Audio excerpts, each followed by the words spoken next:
Congratulations. Thank you. Everything is going on well.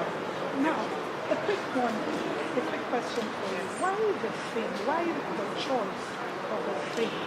Okay, so we did mention earlier that we're big on participatory development.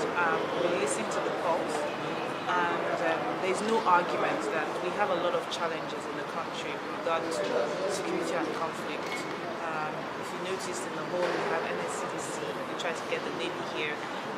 We talked about large sums, billions being invested in security in the extractive industries. So it's obvious that we need to discuss these challenges because, you know, this can lead to worse than it currently is. As a child, I could move about freely in the Niger Delta. It's not the case anymore. In the northern part of the country, as we talk about mining and other minerals, of minerals that we have in that part of the country, there are already conflict minerals that are causing problems. So it's definitely the time to talk about the challenges that we're facing. Okay, so rising from this meeting and this conference, what would be your expectation, maybe from the government, input, and other key stakeholders? Okay, so we are trying to ensure that after this conference, we have a framework that everybody can refer to. Okay, so we did mention that we have laws, we have pretty good laws, but we also have the challenges of the laws sometimes being antagonistic to each other. So we have federal laws that don't work at state level. We also have the challenge of implementation of the laws. We also have a problem with the process flow of the laws. So we actually are looking for a way to get feedback from this conference, to develop a framework that everybody can use in order that there be peace. Harmonization of? Harmonization, definitely, because, as I said, so we do have the laws. The government is working on a lot of agenda. The communities are agitating more. The communities are more aware.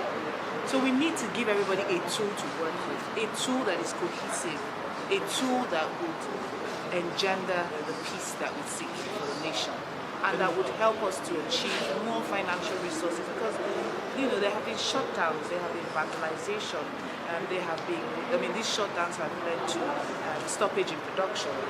Nigeria is not where it can be. We have the potential to be a lot more. We have powerful, intelligent people, but we're not yet there, and we believe that this is one of the things that we can use to get where we need to get. What the government wants is to come and invest and extort the community without even putting any plan in place to cater and to develop the region. There will always be agitation. When they say they are talking, they are militant, who is a militant? That I'm asking for my rights? Is that why I should be a militant? Is that why you said you can't dash? Is that what you mean? Yes. You can't dash me what I own.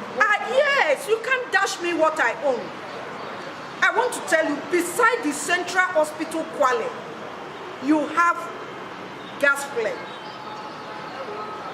That Central Hospital was built by the colonial masters. No federal hospital in that region. And today, you want to come and tell me you are giving me 13%, you are giving me this. Take a look at Abuja. Is it not money from Niger Delta region that is used to develop Abuja? What stops the federal government from, at the same time, going into understanding with a developmental company to develop Delta region the way they have developed Abuja? Going to a long plan to develop Delta region and see if there will be agitation. There will not be agitation. Are you talking of academics? We have our graduate with first class. And what we see is abuse of expatriate quotas. What I can do, somebody will come and say, is that when they come to Nigeria, they are turned to expats. But in their region, when they see Nigerians, they are called refugees. We want to put a stop to that. We have students in Niger Delta, graduates of Niger Delta that have made first class. They can work. Give them employment. Give us education. Give us development in all sectors. Then you can have peace. Give us development for peace. So give us equity participation stakeholder. If I'm a stakeholder, I can watch your facility because I have a stake. You can't just come and say you are giving me light when I don't need light. Ask me what I want, not what you want to give me. What is my priority? What is the priority of the host community? The host community is telling you, give us developmental projects. And you are coming, you are counting how much you have expended in one parastatal or the other, without telling us how much you have gotten from that same community.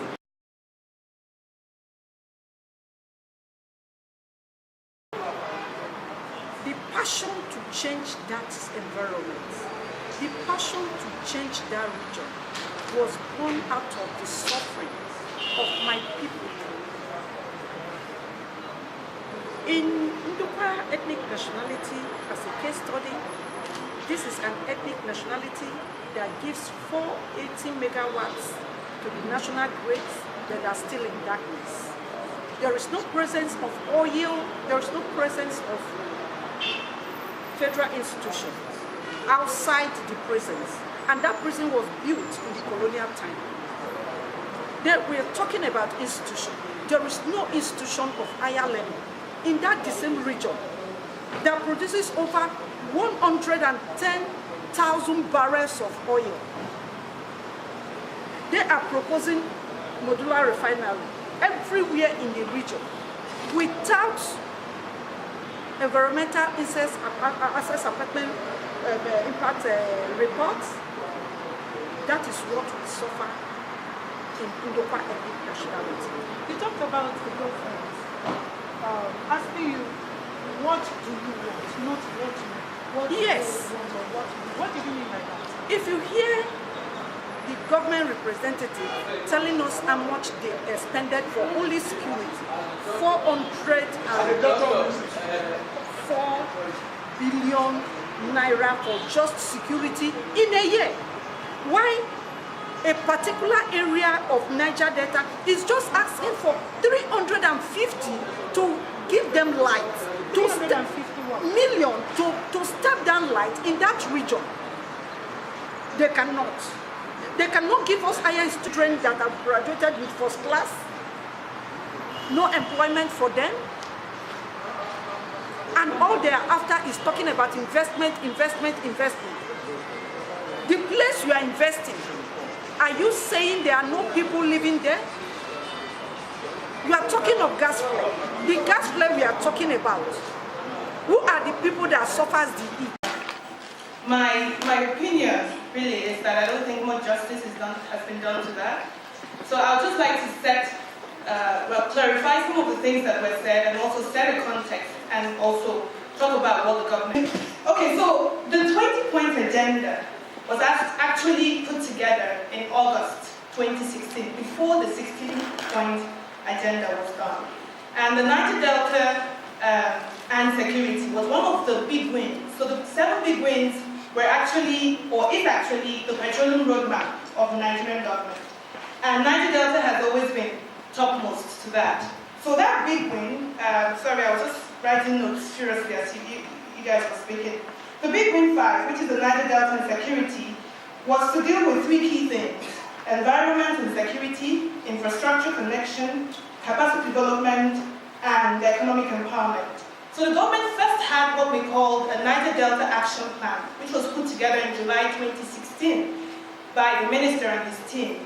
That now formed the 20-point agenda. And part of that 20-point agenda was really to have one group by the federal government, because we had a lot of fragmented groups. And that was how PANDEF was formed in September 2016, before the first meeting with the president in November 2016 took place. That's when the 16-point agenda was presented. So I just wanted to make that point first. Now, what has happened, and I thought maybe, probably, we could have discussed the wins of the 20 points and then reassess those wins, and then so that we can go home from the government with something to do.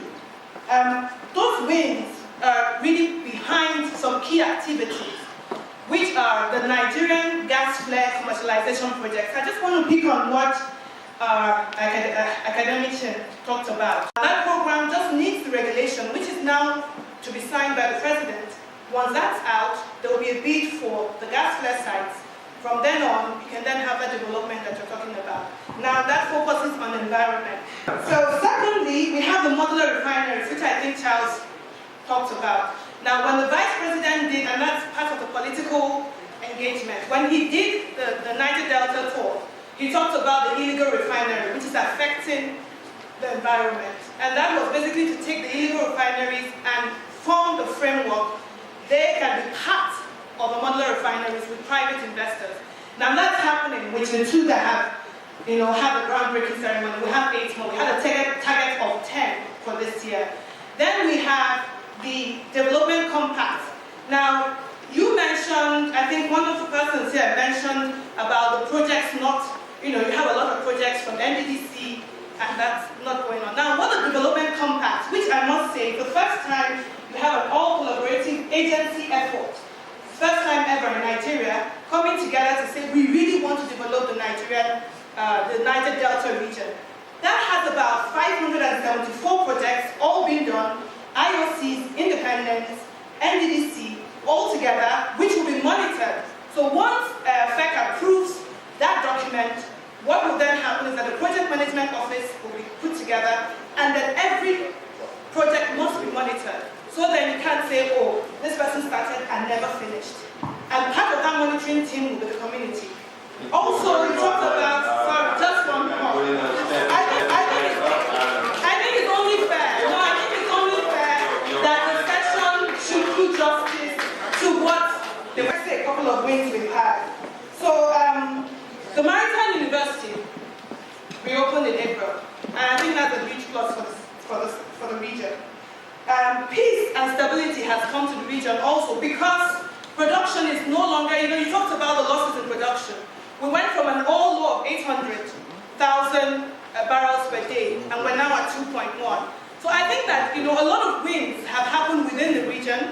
There's still a lot more that the government will want to do. But I think that it's important that at the session, what comes out of this is things that we can go back with. And alongside the 20... Any problem with the drawing up of points? I'm more interested in actionable plans. I want to see results.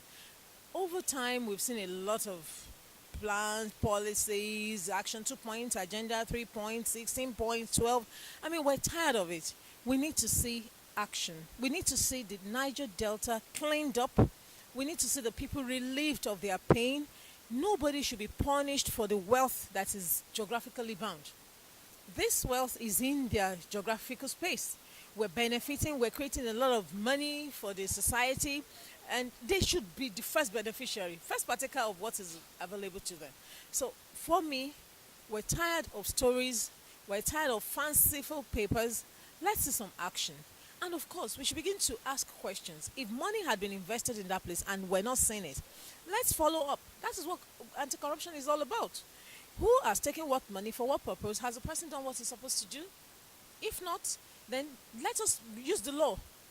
Justice, equity, care. And I'm really pained because I'm thinking of if you were the one in those states and you would take your bath with an oil, water that is smarting. Have you ever considered what those people are going through? Surrounded by dirt, glut, oil everywhere. It's not right. It's not right. It's not right. It's not right. Gas flaring. Imagine how hot it is already in Africa. And then we're flaring gas. And people can't sleep all night. There's glare. It's inhuman. It cannot be tolerated. Something must be done about it. And beyond the talk, let's see some action. Some actions that will create employment in that section. Some in the zone. Some action that will clean up and remediate the soil, the water. Some action that will give people some sense of belonging. We cannot be screaming about militancy if we have not taken care of the people. When you make sure that people suffer, they are hungry, you're attacking their physiological needs. They cannot begin to have esoteric needs, thinking of giving something back to the society. You have to live to partake in life and life activities. So if I'm already being threatened, my life is being threatened, then you cannot blame me for fighting back. If you are a member of a host community, you deserve some special rights and privileges, and that should be accorded. That is one.